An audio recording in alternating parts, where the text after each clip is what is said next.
everyone. Welcome to the Triumphant Birth Podcast. My name is Jamie, and today I am so thrilled to have Raquel here. And I'll just go ahead and read Raquel's bio. So Raquel is a married mother of 4 with a passion for birth choices. So I'm going off script already. So I met Raquel in Kentucky at the Twins and Breech conference this past August. And I sort of was drawn to you before I even knew who you were, what you did, or anything like that. And here we are recording a birth story podcast. So her journey to a successful breech home birth after 3 C-sections led her to become a doula and a birth educator.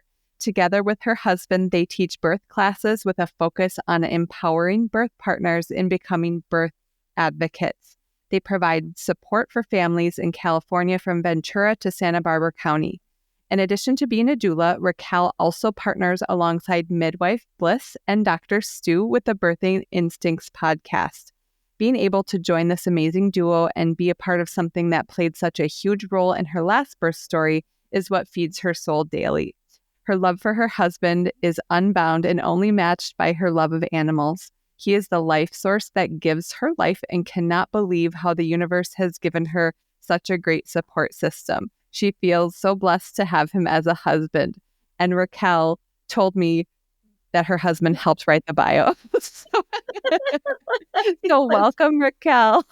Thank you so much for being here. I want to get right into it with you. So you had 3 C-sections. Start out with maybe how those pregnancies went, any sort of bullet point, just bullet points on what you'd like to highlight before we get into your vaginal birth, the last birth that you had. Absolutely. So my first birth, or my first pregnancy, I should say, was pretty routine, nothing out of the ordinary. Everything was going great. I was pregnant at 19. So I was a little nervous and I semi on my own. That we were kids, we didn't really know what we were doing. And so everything was great. And at the very end, we were about 36 weeks and baby was breech. And so my doctor told me that he'd scheduled me for a C-section. He went in to tell me all the dangers there are to breech delivery, how there's cordon or head entrapment. Now I'm blanking out on words. Where they sit on their cord. I know these words. That's okay. And so scared me of he's didn't want me to have my water break, didn't want me to go into labor because of all these dangers. I said, okay. But then he's like, but there is a doctor in cord prolapse. He's like, but then there's a doctor in Ventura that is experienced in breech delivery. It's 45 minutes away. You can definitely go there as an option to see if that's something you want to consider. I was like, well, you just scared the living daylights out of me. Why in the world would I go now to this other doctor who's 45 minutes away without traffic?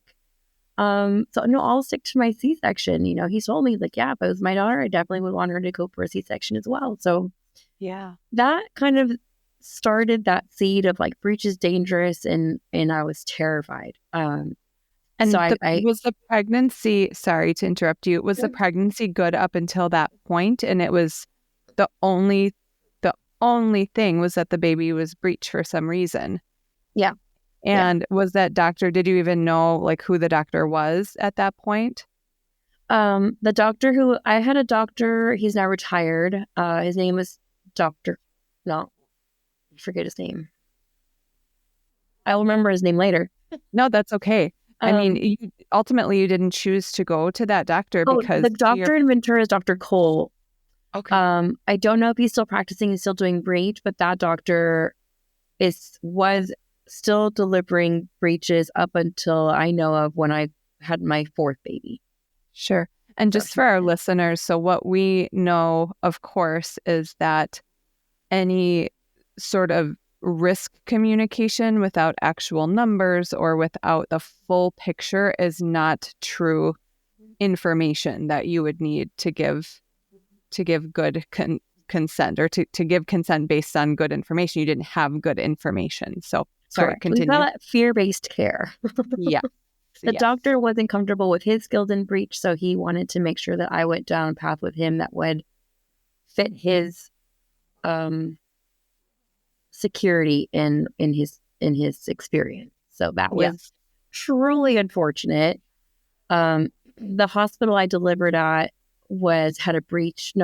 Had a VBAC ban. So any future pregnancy I had was going to be a C-section from what he told me. He's like, once a C-section, always a C-section. You don't really have to worry now in the future. Like, that's just always going to be how you deliver your babies. He did ask me how many babies I was planning on having. And at the age of 19, of course, I knew my whole life plan was to have 2 babies, and that was it. And as you know, I have 4, so that was not how it played out. But with 2, he's like, oh, you'll be fine. If it's just 2 babies, you don't have anything to worry about. Really, the risks for a C-section happen much later. And I said, okay. So off we went for a C-section. We were 38 weeks on the dot. And he was born, and I remember very vividly everything in his birth, like from how his shirt felt when I grabbed it to when they were putting in like the I don't know why my brain is not working today. The pain medication, so they numb me from the waist down from my C-section. I curled my back. Yeah. I put my head into his chest. Like, I remember the lights laying down, like everything. Which I think is what caused like a lot of trauma in my future birth. I remember then when they pulled him out and they kept him from me, and he's crying over in the little warmie, and I couldn't go comfort him.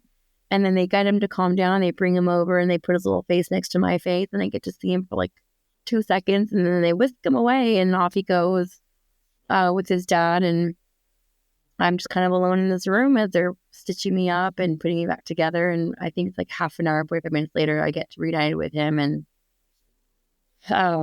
it was hard. It's really hard because it's your first baby. It's, you're a mom. Like, all you want to do is hold your baby. You've been waiting 9 long months, and you hear them crying, and you just want to be there for them, and you can't. And it wasn't like I was given the choice. Like, I didn't want to have a C-section. I would have loved to have a vaginal birth, but I was told it was too risky. And, and I was really sad. Like, I wasn't going to be able to have this birth story. I wasn't going to be able to say, like, where was I when we went into labor, and who was there, and how'd it go, and all those things that you experience.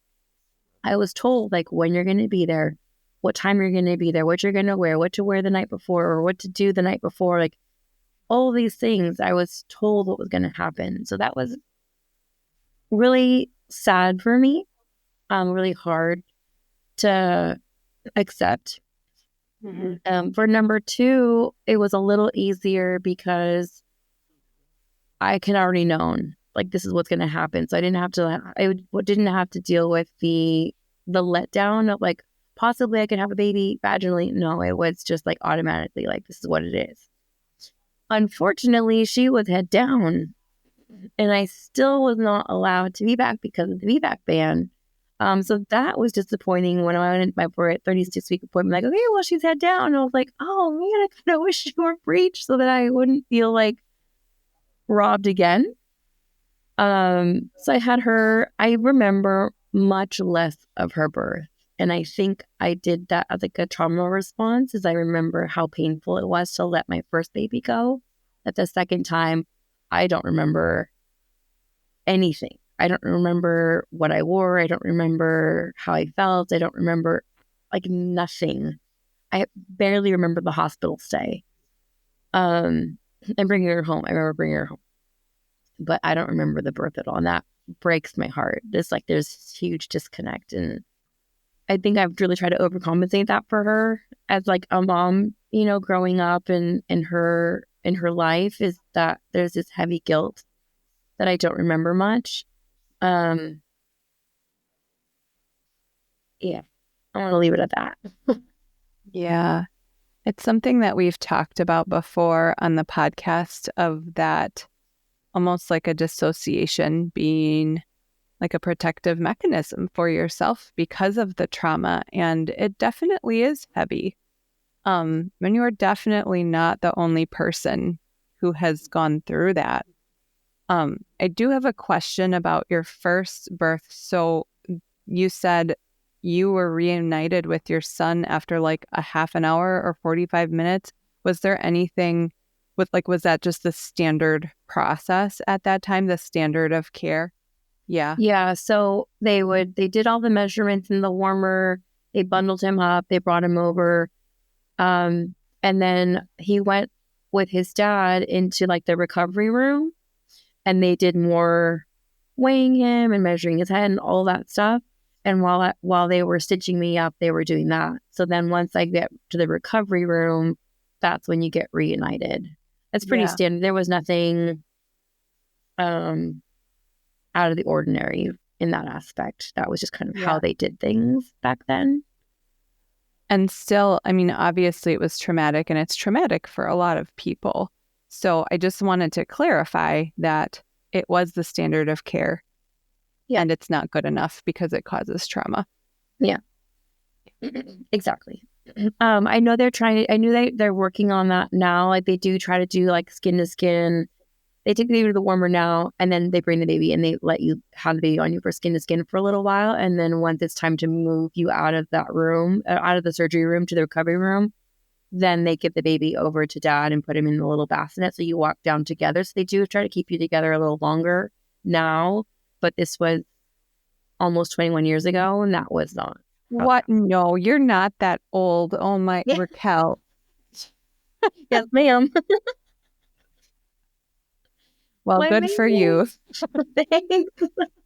Well, that was the other thing, right? It's like 21 years ago, like we had cell phones, but they were not connected to the internet. You know, the internet was something I used at school for a school project. And then once I graduated from high school, like I went to college, and I used the internet, the library sometimes, but it wasn't this accessible information that you have at your fingertips. So I couldn't just look up breech birth or glad I guess that I didn't, because back then I probably would have found the worst, bad statistics anyways. But it's not something that you can explore then. Now with that access to information, it's a whole nother ballgame. Like we have so much more information available to us that allows us to make better decisions sometimes, because of what we have at our fingertips. I'm still really old now saying that. No, I'm right there with you. We're probably the same age. So yeah, I say all the time that we all do the best that we can with the information that we have at the time. And when we get new information, we make better choices for ourselves. Exactly. So that was baby 1 and 2. I parted with their dad shortly, a few years later, and I was single for a long time. And then I met who would be my future husband, and he wanted to have babies. And I thought I was done, but I was open to having another one. I was like, okay, well, maybe I'll think about it. But I didn't want to have another C-section. I remember vividly, I don't want to have that experience. It's just not what I want. And I was playing roller derby at the time, and I had a teammate on there, and she was like, well, you do have options. I was like, no, I don't. I said, my babies tend to be breech. Oh, so my uterus is heart-shaped. So they discovered that during my first C-section, was that it's like a really defined bicornuate uterus. So my babies have a harder time turning. My daughter apparently had an easier time because she was a pound smaller. So when they're smaller, they have more room to move around. Sure. So I knew that my risks of breech were higher. So when my teammate was talking to me about feedback and breech, I had a really hard time because I was like, no, breech is really scary. We can't do that. And she's like, no, I think you need to look up this Dr. Stu on the internet and then come back to me. So I did. I researched. This is before I was engaged, before we were engaged, before I was pregnant. I already started going down this path of I want better. If this is going to be my life, I want better birth. And so I looked into Dr. Stu, and I started looking at all things breech, and I was like, this little light bulb went off. Maybe this is a possibility, but I've already had 2 C-sections. So then I also looked into VBAC, and in my town in Santa Barbara, we have a local ICANN chapter that's pretty active, and they were having a panel, and lo and behold, Dr. Stu was going to be at this panel. So I went to this VBAC panel, and I heard from him speak, and they were talking about all things VBAC, and he mentioned Breech and stuff, and it was really amazing to hear. Like, I think it was him and another doctor, and they were all super supportive, and they talked about the Bandit Cottage Hospital, which is where I delivered my first two. It was still in place at the time. There was still no room for VBAC. But I did find a doctor who was going to support me in having a VBAC after 2 C-sections at that hospital, but the baby had to be head down. So I said, okay. So I did everything I could to make sure the baby was head down, and nothing worked. I did go to Dr. Cole, who was still in practice for my first delivery, and I said, hey, I'm pregnant. I know you do Breech. Like, would you be supportive in having in my VBAC? What if it's Breech? And he was like, no, like, we can't, like, once we have 1 VBAC, sure. But if it's 2, like, that, they won't let us do that. And I was like really bummed out, because that was my other hope, was that, well, this guy does Breech, and the hospital doesn't have a VBAC ban, but apparently, only after one C-section. So I went back to my doctor in Santa Barbara, and she delivered him via C-section, because of course he didn't turn, and the other doctor wouldn't deliver me vaginally. So I was stuck again. He was a little less traumatizing, because of I got that skin to skin immediately after, and I got to hold him for a little while, and we only parted ways when they walked us down the hallway to go to the recovery room. So that was really nice. I don't remember much more than that before that, and not much after it. But that was number 3. And then between 3 and 4, I learned also about advocacy. So at number 4, which we didn't really plan, we were thinking about, but it wasn't like, yeah, let's do it. But then it happened. So it happened. So I went to Dr. Stu for number 3, but he was too expensive for me at the time. So then I went to Dr. Stu again for number 4, and I said, okay, now I have 3 C-sections, but now I'm ready, like, financially, and we have our home and all that stuff. Like, would you still be supportive of a VBAC after 3 C-sections? She's like, yeah, let's meet. So I met with Dr. Stu. He was fully supportive. I went to Dr. Cole again. He was not fully supportive, but I learned. So I went to Dr. Cole, and I said, hey, Dr. Cole, like, listen, I've had 3 babies now, all via C-section. I'm pregnant again, possibly going to be Breech again. Like, would you be willing to help me? And he's like, no. Like, I told you this the last time.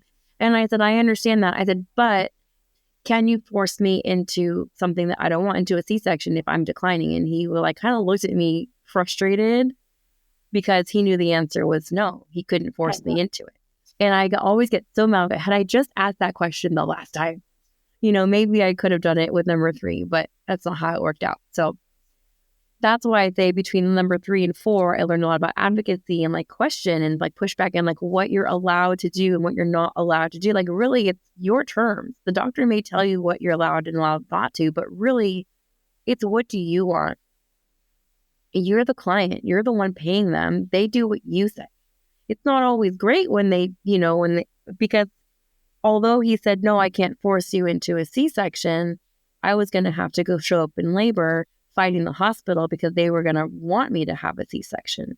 So although he was supportive in his way, I was still going to have to fight a system.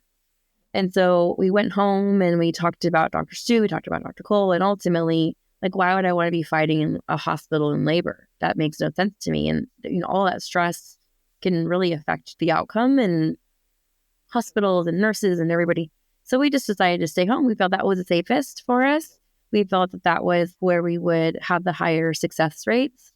And so we had the baby at home, and it was magical. And at this point, was Dr. Stu working with midwives or was he the primary practitioner in his practice? Yes. So in California, midwives are not allowed to attend breech births because of the state laws. So I had to have an OB at my birth. So Dr. Stu was there and he had a midwife come with him as his like assist person. And she was wonderful. Her name was Alec Evangelini. And she was really great. They worked really well together. She was kind of like learning with him, which is really cute. Not with him, but from him at the time. And because, they don't get to see breeches very often. So she's there and he's learning from her and he's learning from him. And it was really cool. I don't know. It was a fun experience. Yeah. And then she kind of does all the aftercare, like the measurements and stuff. And he just kind of keeps an eye on both of us and makes sure that I'm okay. And then she focuses on baby. And so it was a great little partnership. And how was that pregnancy aside from the decision? Because when we are making large decisions in pregnancy, I mean, it takes a huge toll. It's a huge emotional impact, and it all affects the environment that our babies are living in.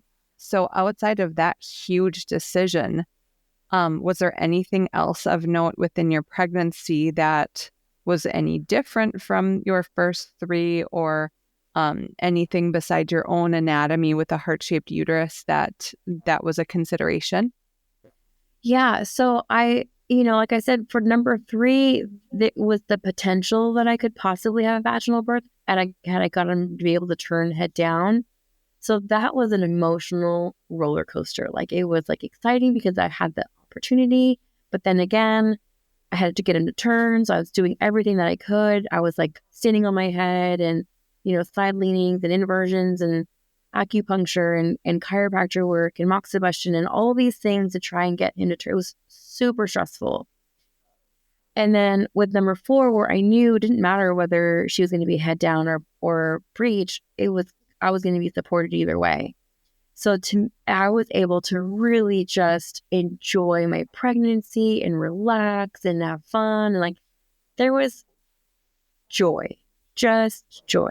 And it was like that's what we all need to have, like we don't need to be scared, like, oh, your baby's too big or your baby's too small or you have too much fluid. Like, no, like just leave it alone.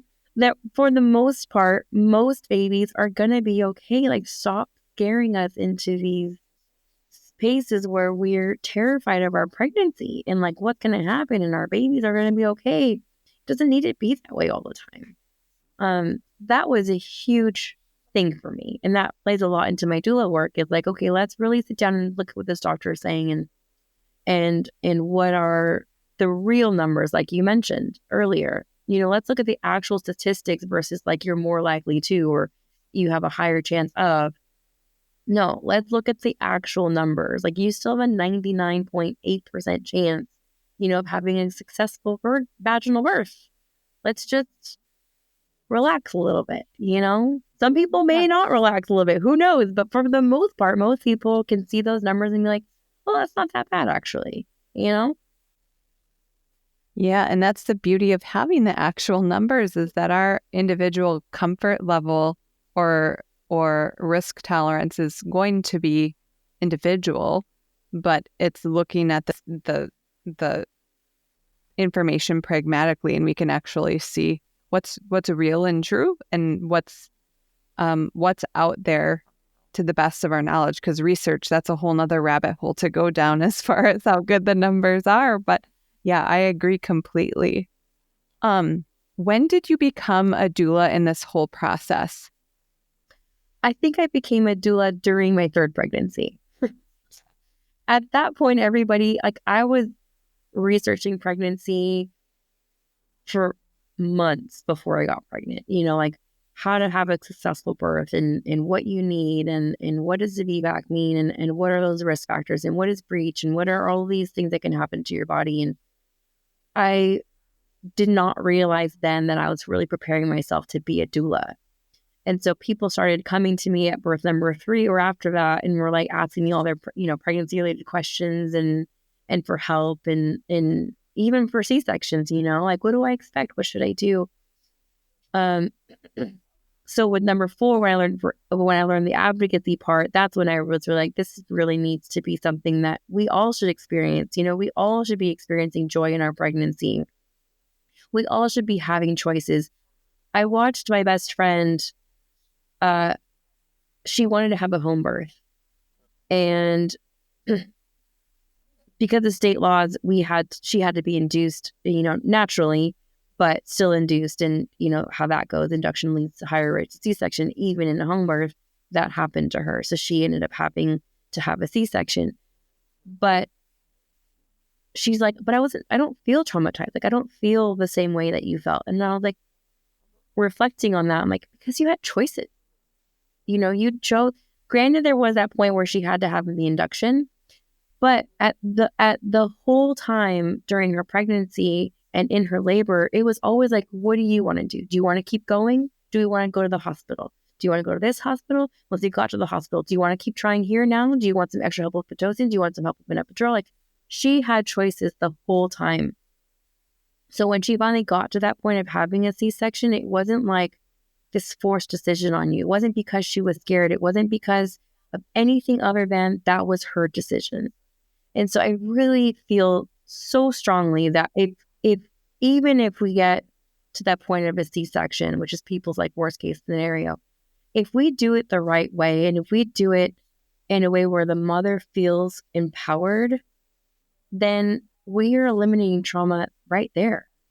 It doesn't have to be scary. It can just be like, let's make these choices together. Let's give you all the information. She had a midwife with her. That really helped, because that midwife was able to help her through the process and give her, some true informed consent options, not the doctor. But she was able to make those choices along with her provider that really helped her feel confident in what she was doing. And that was everything. So I was her doula, but I was doing before that. And so I think that's really where my realization of what I wanted to do and where I wanted to take this birth journey is to really help other moms do the same thing of like, let's get you your choices, let's see where we're at. What do we want to do? Let's really break it down and talk about it, because that's where we can make a change. Exactly. It's helping moms be an active participant at the bare minimum. I mean, they're in control. It's their body, period. But that's not the way that it's approached in the mainstream medical system. Sometimes it is. And those are the physicians and the midwives in the hospital system that, if that's the choice of the family and of the mom, then those are the people we want to be sending them to. However, you have the whole Russian roulette situation where you don't always know if you'll get those individuals, if they'll be on call. There's all different types of, there's a hospitalist model, there's all different types of setups. So it is really important to, like you said, have people know what their options are and choose intentionally. It's so cool that you were able to do that. I feel like it's a common story with doulas, that and also that you had people coming to you. It's truly a calling, it sounds like, for you. Yeah, not definitely not anywhere near I thought my life would go. That one definitely came out of the blue. And it just goes to show you, like, they'd say that when you have your babies, like, not just the baby's born, the mother is born too. And it's so true.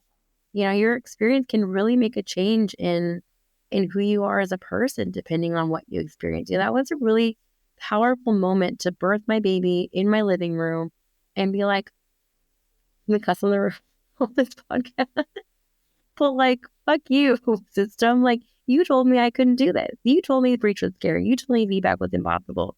No, it's not. Not for me. I'd not, no.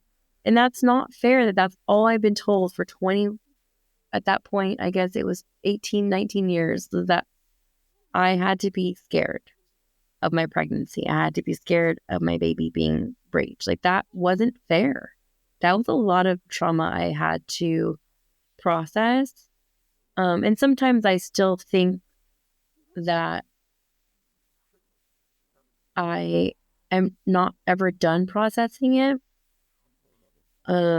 Because then comes like the guilt that I didn't fight harder, or I didn't know better, but I can't blame myself for that, and I really wanted a birth story, but the cool thing is like, I can't tell my fourth birth story without telling all my other birth stories. Exactly. So it's kind of really cool how it all worked out of like, I do have one giant birth story, Yeah. And all of my babies played a role in that. And so that kind of, to me, is also redemptive. It's like now they all have their place and they all have what led up to mom being even stronger than after first baby. We just find our strength in so many different ways. And birth is one of those ways that it's just so, there's no words for it. What I was going to say is that it's such a transformative experience for you, and that now has a ripple effect to all of the families that you serve. So all of those lessons are valuable, even though, yes, we would have liked them to be different at the time, but they're so valuable, and it's your story. And like you said, it's one big experience, and it's I can see it. I mean, I was drawn to you in Kentucky, and I'm like, I didn't honestly even know you were a doula. I had no idea. I'm like, oh yeah, of course people are going to be drawn to you. Like when you said that makes so much sense. And I'm sure that the families who work with you are so blessed because of those experiences that you've had. I love my family. It's been really cool. I feel like the biggest impact as well is like on my own children. They were, my older two were there when she was born. And so they got to witness like real birth, not TV birth, and breech birth after 3 C-sections. Like they got to witness something really cool that people don't really get to see ever. And so my son, who, has his partner, and they talk about having kids all the time. And he's like, Mom, I don't think I want her to be in the hospital. I was like, well, it's not your choice, but I support you. She's got to be comfortable with it too. But the more he learns, he's like, yes, it's like, he's on Instagram all the time. He sends me these videos of people having babies. Like, Mom, I would never want that for my baby. I was like, but he's 20, almost 21. Like, you are looking at this from a totally different perspective than any other 21-year-old probably ever has or will. Like, because you witnessed it by like, how many people your age have watched people give birth? I think the first time I witnessed anybody giving birth besides my own, I can't remember. Well, I mean, after I became a doula, obviously. But I don't think before that I did. I witnessed my cousin giving birth.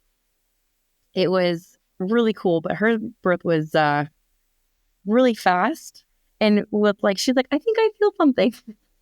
And then out comes the baby. Like, what was that? That was really cool. But that was, like, it was just me and her and her husband there. And it was just, not a lot of people get to witness a vaginal birth. Even when you're in the hospital, 30% C-section rate, like that's a high number. So for them to be able to see that and have that in their lives is like, you can't replace that with a textbook or a doctor's words, Absolutely. They have something that they can carry with them forever. Yeah. It's so powerful. Yeah. So do you want to get into the birth itself? Like, sure. Or let me back up a little bit. So is this something that as you are getting closer to your guest date, is it something that, like, obviously you've made these intentional choices and you've been researching and essentially preparing for this for a long time. Is there any doubt in your mind on your approach, or are you like super confident because you have had 3 C-sections? And I'm sure with all your research, there are these voices that are coming against this approach, whether it's directly at you or just out there. So as pregnant moms, we do need to sort of shelter ourselves from those things. insulate ourselves and focus on what our decisions are based on our research, our intuition, and all of those things. So are you impacted by any of those outside voices as you approach your due date? No. I was very intentional with who I had around me and who I use as my support system. I didn't really allow any negative space around me. So like even my family who wasn't really excited about my choice and was kind of scared for what I was going to do, they very much kept it to themselves and did not tell me anything. They would talk to my husband about it and he knew not to tell me. And I didn't find out till after I had the baby, like, oh my God, we were so scared. Like, thank you guys so much for not, telling me that, because I didn't need that at all. So I was very careful with who I let into my circle. I had a doula with me. I had 2 doulas with me. And then I think what really helped, honestly, was that I had Dr. Stu. Like, he's the dude. Like, if you're going to have a breech baby, might as well be with Dr. Stu. Like, no one's going to doubt me when I'm like, go research him. And like, oh, okay, we see. Like, he's confident hands, right? So that I think was super helpful, is that it was somebody who is so experienced and teaches it around the world. Like, I could not have been in better hands. Even when I went to Dr. Cole and I said, hey, well, my other option is to do this at home. And he was like, a hard no. I was like, well, it's with Dr. Stu. And he's like, well, okay, I guess if you're going to do it with anybody, you should do it with Dr. Stu. Like, I can support that. So that was really helpful, I think, for me, was to have him by my side. Awesome. No, it's so cute because now he's like by my side every day. Oh, I love it so It's much. really cool how we've gone full circle, Mm-hmm. But yeah, I was fine. I was having dinner with a friend, and I started feeling that tingling sensation. I had been having Braxton Hicks contractions for like over a week, and they would come on really fast and really strong, and sometimes would last a long time, and then they'd go away. But this time it was just this weird little tingling, like, hello. And I was like, oh, that's kind of weird. I kept having dinner. I just wasn't really paying attention to it, but they were pretty consistent. And when I was leaving dinner, I told my friend, he's like, well, I guess I'll see you later. I was like, I'm probably not going to see you for a while. I think I'll have a baby today. And they're like, okay, well, good luck. And how far along are you at this point? Oh, it was miserable. It's 41 weeks and 2 days. There you go. So I'm assuming that's the longest that you had gone with any of your babies. Yeah. Right. I had did they do all the C-sections around 38 weeks? My first one was at 38 weeks. My second was at 39 weeks. And my third one was at 40 weeks. Okay. So I've kind of gotten closer and closer to 41 every time. So this is definitely the longest I've been pregnant. I was definitely in that uncomfortable, like, I just want to be pregnant already. I just want to meet my baby. I just want to get this over with. But, she came on her own time. So I was also in this weird space where Stu was going on sabbatical. So I was prenatally, I had seen him for a couple of appointments, and then I transitioned over to Dr. Victoria Flores, who took care of all my prenatal appointments. And then on my due date, in that window, Dr. Flores was going to go on vacation. And so Stu was going to take over for her. So she was waiting for me. I think I found out later that she had delayed her vacation, waiting for me to go into labor, and I never did. So that night that I went into labor, I get a text message from her. She's like, hey, just so you know, like, Stu's taking over for me from this point on. Like, I'm out of town. And I was like, okay. And I was like, have fun. And I was like, do I tell her, like, I think I'm in labor? I was like, no, because what if I'm not? What if, like, it goes away? So I'm like, okay, cool, have fun. And I make my way home. I call my husband before I get home, and I said, hey, like, I'm going to come home. I think I'm in labor. I'm going to go home and, like, clean up a little bit and then go to bed. He's like, okay, do we tell everybody else? I was like, no, maybe we'll just tell them that I'm going home. So I went home. I cleaned my bathroom, cleaning. I'd be spending a lot of time in there. And then I went to try to go to bed, and I was not. By this time, it gotten a little bit stronger, and there's a pattern certainly building. And I was like, I can't sleep. I'm not going to be able to rest. So I just started moving, and I started calling my birth team. I was like, I think this is it. Like, I think this is when we're going to have a baby at some point. But I'm a first-time mom, so this can take a while. But my team, I live in Ventura, and the furthest person away from me is a couple hours. So she left almost immediately and got to my house around midnight. And she got there and she's doing counter pressure, and things are progressing pretty well. My water broke. I was on my couch and my water broke on my couch. So I flew off the couch and scared my friend. She's like, "Where are you going?" So my water just broke. It's a brand new couch. So she's like, "Get back here." So we go to the bathroom, and at some point my other doula comes into town, Anastasia. She's a local doula in town, and she comes and she's with me. We're in the restroom and we're looking at my underwear because we wanted to see, like, is there meconium? Like, how, Dr. Stu's on the phone with her, wants to know what it looks like. So he's, giving her an update. She's like, yeah, there's some meconium, which is great. Means baby's descending just fine. Breech babies, it's pretty normal for meconium to be present when their water breaks. No concern there. But that's when my internal thoughts had taken over of, like, the fear. Mm-hmm. Because the whole time I was in labor, I was very in tune with every sensation I was getting. Like, have I felt this kind of pain before? Yes, I have. Okay, we're going to move on. I'm going to ignore it.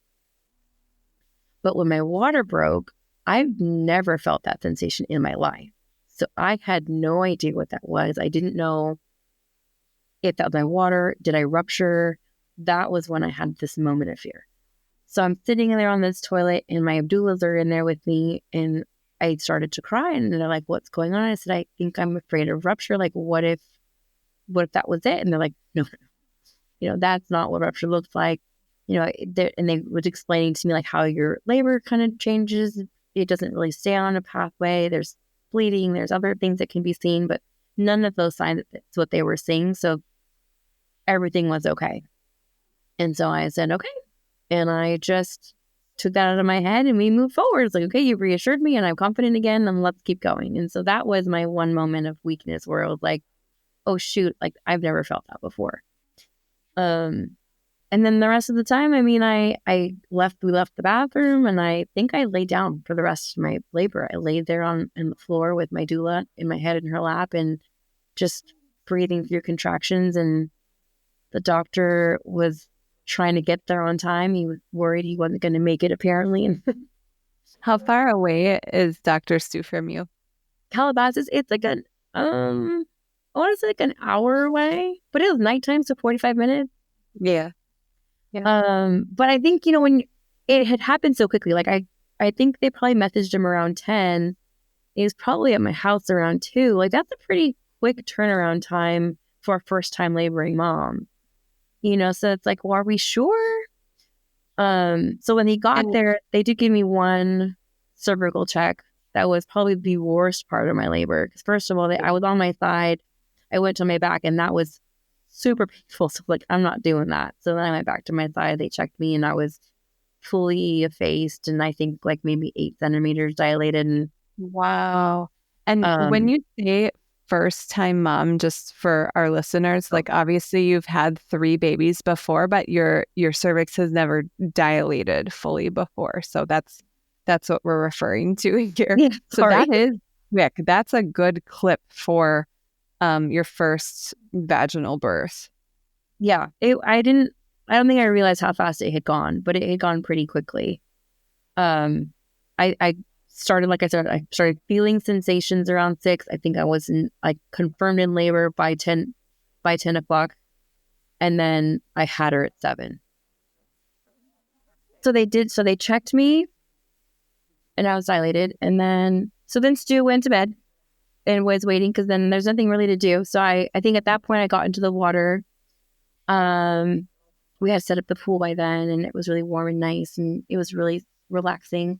And then at some point I start to push a little bit, and so out comes Stu, and there's little toes sticking out. It was really cute. So she was not fully breech, so that was the one thing, like, people see that she was born feet first, but that doesn't mean she was footling. Footling is when they're like standing up in your uterus, which is really hard to do in a baby's full term. So she was complete breech, but presenting with her feet first. So her little toes were out there, and then I remember pushing her out, but not feeling like she was coming out. I was waiting for like the ring of fire that I've been told about. And I was like, where is this ring of fire? Why is it not coming? And I feel like I was holding back because I didn't want to feel that.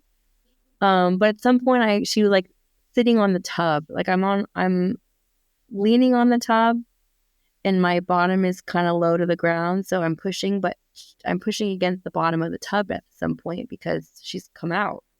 So they're like, okay, well, you lift up a little bit. And so I lift up a little bit and it's like, oh, there she is. So I'm like still trying to push her out. But at some point she starts to lose some tone.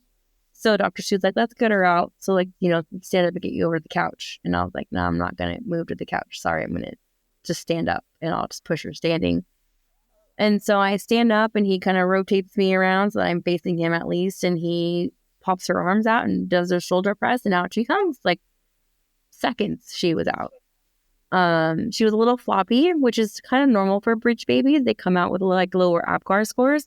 So she was floppy. So they put her on my chest and I can hear her making respiratory efforts. I'm not nervous or scared or anything. Everybody's in the room is calm, waiting for her to kind of come to and join us earthside. And at some point, Stu gets a little more nervous. He's like, let me just pat her on the back. I think so. Here was my problem. Like, I've seen this before. I'd watched plenty of breech births, and you're supposed to, you can pat them on the back to kind of help them clear their lungs. I was in a state of mind where I was waiting for someone to take her from me. I was not in a state where I was accepting, like, she's here, she's mine, she can stay. Yeah. I had not overcome that trauma part, and I didn't expect that to happen when I was holding her. So I was like holding her, patting her, knowing like she needed help, but also not being like me thinking someone else is going to take her from me, just give it to her. That was a huge disconnect. I remember apologizing to her when I was holding her because I couldn't connect her. And people thought I was apologizing to her because of the experience she was having because she was floppy and she had, needed an extra minute to come to. No, I was sorry because I did not feel any emotional connection to this baby yet. I was just holding her, happy that I was successful, but I wasn't connected. And so it wasn't until Stu pats on the back, she's on my chest, she's crying and she's fine, everything's great. Her APGARs were like being 4 and 8 or 4 and 9 or something. I don't remember. She was fine. And so Stu comes around after things kind of settle down and he sits there and he looks at me. He's like, so I just wanted to explain to you what happened so like what was going on. And I'm like, yes, thank you. And I knew, and I had told them from the very beginning, I said, the moment you think anything is wrong, like I want you guys to intervene. Like I'm already pushing the envelope 3 C-sections with the breech baby. Like I'm not here to push it anymore. Like if you need to help me get her out, that's fine. Please do so. And so he told me what he was doing. And then I'm still holding her, kind of just listening and kind of still dazed. And then at some point he pats me on the head. He's like, but you did it. And in that moment, I finally let myself, I think I squeezed her just a little extra harder and just let it settle. No one's going to take her from you. Like she's here, she's yours. You can hold her for as long as you want. And I did. And she stayed with me, and I will never forget that feeling. Yeah, she was my baby, and nobody. I got to say what happened. I got to say when I wanted to put her down. I got to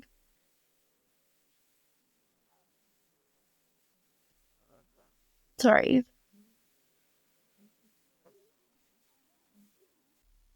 You're good. I got to say when my baby was put down. Mm-hmm. And that was everything. Oh my. How incredible. That was probably the most empowering part, was just knowing that she wasn't going anywhere. I got to comfort her the moment she cried, and I was holding her, and I the birth part was, it is what it is, but that's where I found my power, was no, she's mine. Yeah. And that was everything. Oh.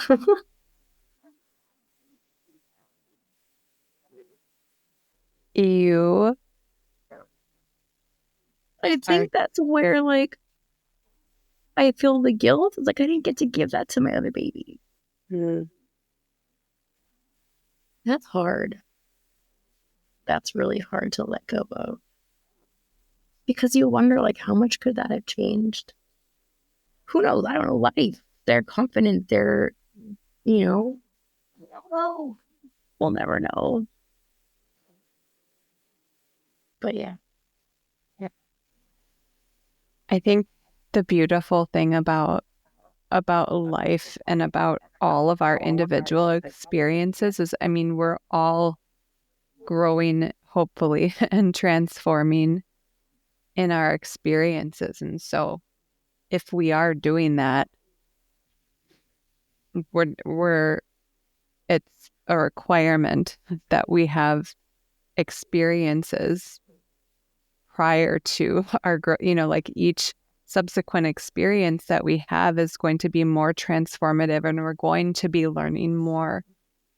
And it's really hard to have grace for ourselves. Like, it's the hardest to have grace for ourselves. And my heart goes out to you completely, because I think everybody has some version of this type of story. Yeah, it's hard to have grace for ourselves. Yeah. And on a certain level, I also think that babies sort of choose their own path too. Like, it's not just the Jamie show or the Raquel show all the time. And yes, we are a big part of making decisions for ourselves and seeking out the choices. And it's a dance between us and our babies. So it's all of it. That's true. It's very true. Yeah. Like you said, it's like, we know better, we can do better. So that's why education is so important. Yeah. Yeah. Oh. And so your partner in all of this, what is he thinking? Where is he? Is he like outside on the lawn, or what is he doing? It's so funny because like, you read the bio and it's so true. Like, without his support, like, none of this would have happened, right? Like, even financially. Like, he was really, you have to have a supportive partner, or you're fighting against yourself the whole time, and it took him some convincing. It took me, sending him the podcast to listen to and Stu's website and feeding him that information to get him confident, and like then meeting Stu and all that stuff. And then once we were in it, like, he was confident in me. Like, he saw how confident I was, and that helped him significantly. And so in labor, like, he kind of just let me do my thing. I'm pretty independent already normally. So I found that to be true also in birth. It's like, I didn't really need anybody. I just needed the space to lay my head, literally, and some counter pressure. But I didn't really want voices. I told my son at some point, he like came in and was like, "Mom, are you ready?" I'm like, "Don't. This is not the time. Go away. Let me labor. Like, don't talk to me." And so he kept busy with guiding people, like, where to go and like, where's that, where's this, and where's the hose for the pool. And so he kept himself busy in his own way, but he was just really there just support. Like, at the very end, we were like, I remember we were holding hands and I was just pushing with his hands in mine, and he was he was, I don't know, he was lost but not lost. He had none of us knew what was going to happen, but he was just knew that I was going to do what I had to do. Even when baby started to lose tone and they wanted me to get her out, like, he just knew. He's like, I knew that at that moment you were going to do what you had to do to get her out. So like, I was never worried about anything. So he did a great job. That's awesome. Excuse me. Yeah. Oh, supportive partners are just so, so valuable. And your son, does he like look at you now and he's like, Mom, I don't know, like you're the most badass woman that I know? That's what I would say. He's known that for a while. He's watched me play roller derby, so he's seen his mom do some pretty brutal things before. But no, he has a different respect definitely for birth. But yeah, he's a good kid. He sees things very differently than a lot of men do. He's very in tune with like emotions and stuff like that. And so he comes from things really affect him emotionally. It's really hard to explain now that I'm trying to explain it. But he has a really big heart. And so like for him, it's less of like the badass part and more just like this respect part. You know, it's like, wow, what just happened? Yeah. Amazing. So it's cool. It's cool that he has that kind of like perspective about women. It's like, look at how powerful they can be, you know, and it's so beautiful what just happened. You know, he was there when right after I had my C-section with his brother. You know, I remember him walking into the room, like holding him and like just being so emotionally connected and just, you know, crying because it was like his little brother and he was old enough now instead of 2 years old where he could really take it in like what had happened. And I think for him to see now this birth was a whole different connection that he even had to his sister. Where it's like you didn't just get to walk into a room and hold her. Like you saw her come out, like transition from being in my tummy to now being in my arms, you know, and that whole process. It was a little much for him at one point. He did have to leave the room for a second. Yeah. But he got over it and then came back and yeah. Yeah. I have to imagine that on some level, on some energetic level, even that witnessing you being able to do that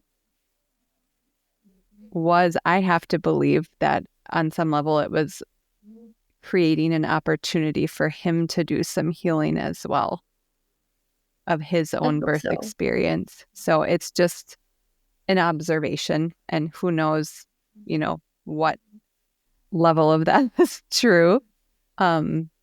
But I've seen things like that happen before, where being in a birth space can create healing opportunities for whoever is there. Yeah, like I said, he definitely looks at birth very differently. He does send me jokes sometimes about how he doesn't have a birthday, he's an eviction date. And I was like, ha ha ha. Scott, come on. But he does see it very differently than most children his age do, like his friends. You know, we'll all talk about it sometimes randomly, and he definitely sees it as a very empowering place versus something that's done to you and something that you experience. Like it's something that you have a lot of power over, and so that's really cool to see him realize that for sure. Amazing. Raquel, thank you so much for spending time with me today. I know having a busy 2-year-old can be challenging to sort of, you know, make space for different things. But thank you so much for making the space for this conversation. And if people want to get in touch with you, what's the best way to do that? They can always email me. It's Raquel, RAQUEL @pjdoula.com. Or my Instagram is Lolita's Rebellion. And I think that's it. Those are the 2 best ways to find me. Okay, great. We can, I'll link those in the show notes so people can go there to find you easily. And I just want to thank everyone for listening today, and we'll talk to you next week.